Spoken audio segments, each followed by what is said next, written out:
What is up, Squared Nation? Welcome back to No Counters, No Combos.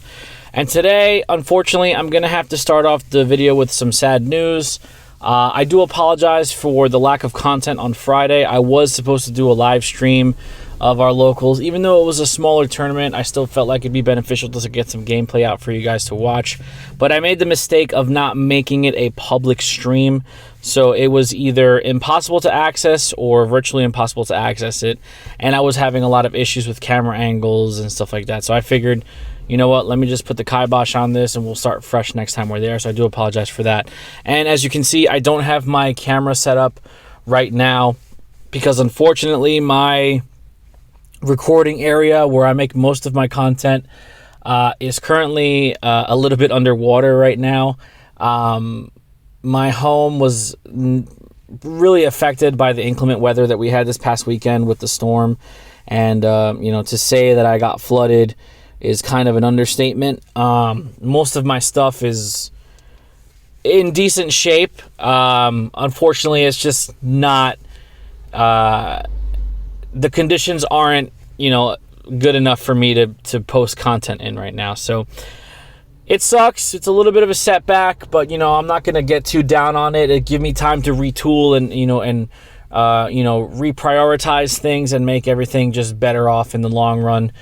For you guys to keep enjoying the content that we put out here at No Counters, No Combos. So all that negative stuff aside, we're going to get into today's topic of discussion, which is actually going to be a pretty interesting tech talk. So I'm sure you guys are aware that I've been experimenting with Videl from set 14.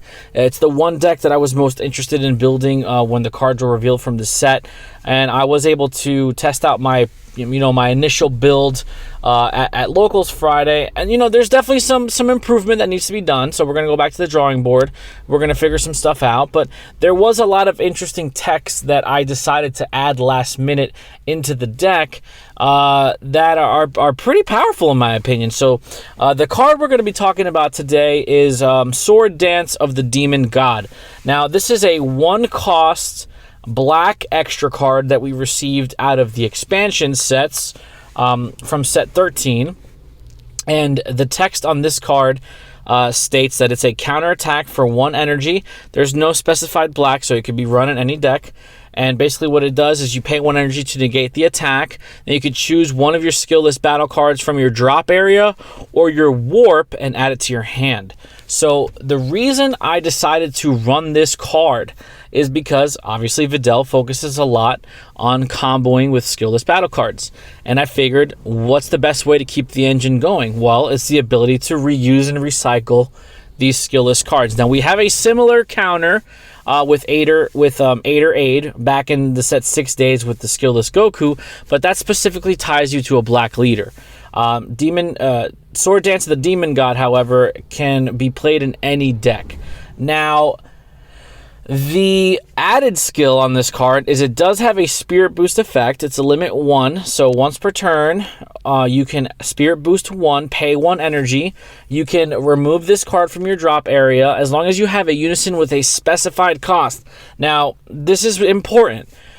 Normally, black unisons, up until now, did not have specified costs. Like, if you think back into the unison days, even recently, as far as set 14 pre-release is concerned, the Shenron that we got from pre-release does not have specified cost. Gotenks does not have specified cost.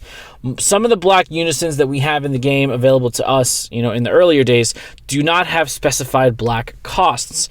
So, Sword Dance of the Demon God specifically states, in order for you to activate Spirit Boost, you must control a unison with a specified cost and at least 1 marker, obviously, because you have the Spirit Boost 1. So what you do is you Spirit Boost 1, remove the marker off a specified costed unison, pay 1 energy, then you can remove it from the drop area to choose one of your opponent's battle cards 4 or less, and send it to the owner's warp. So it's spot removal for 4 or less, not ignoring barrier, unfortunately, but it's still spot removal that can generically be used in any deck.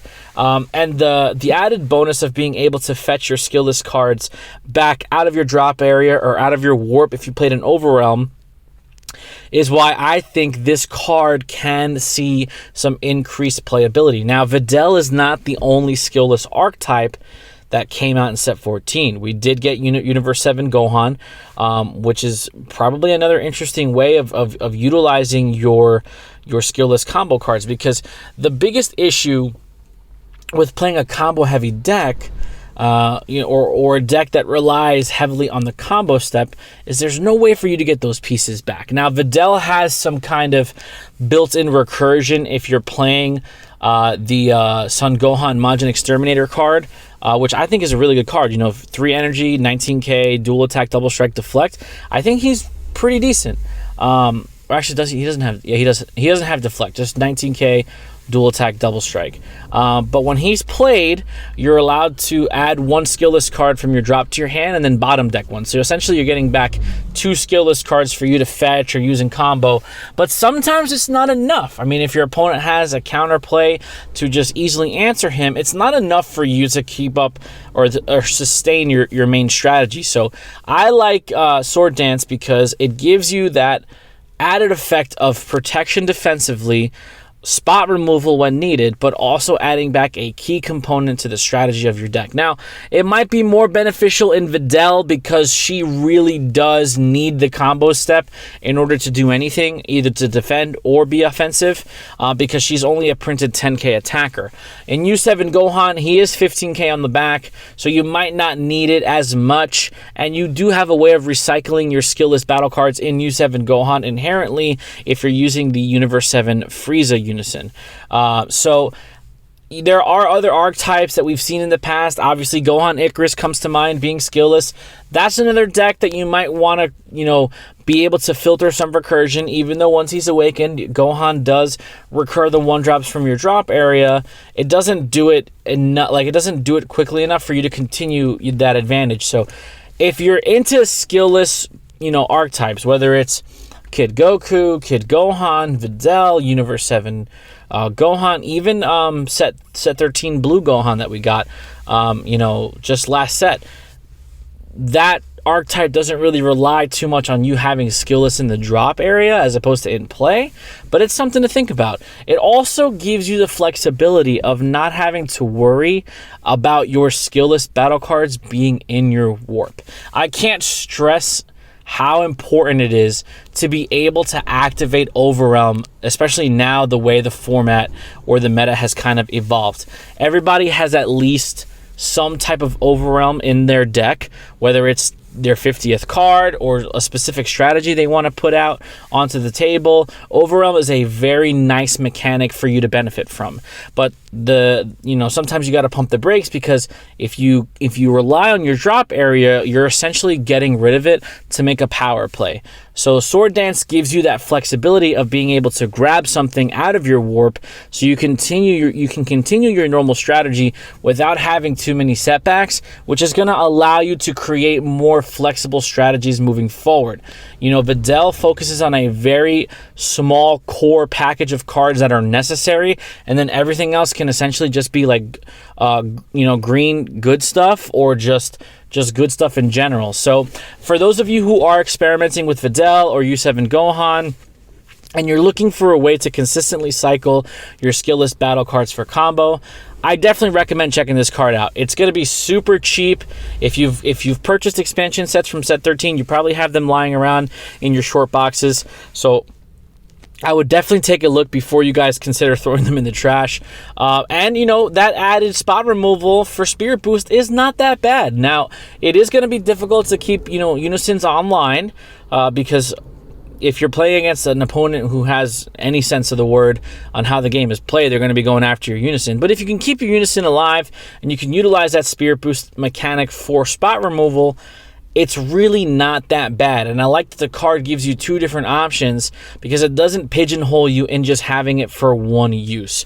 So let me know what you guys think down in the comment section down below. How is your set 14 testing going? What archetypes are you gravitating towards in Cross Spirits? Let's open this up for discussion. Do you agree or disagree with my thoughts on Sword Dance? And let me know. Don't forget to like, comment, subscribe, and please hit that notification bell so you can stay up to date with everything No Counters, No Combos. We really do appreciate the support, and we'll see you guys in the next video. Be there or be squared.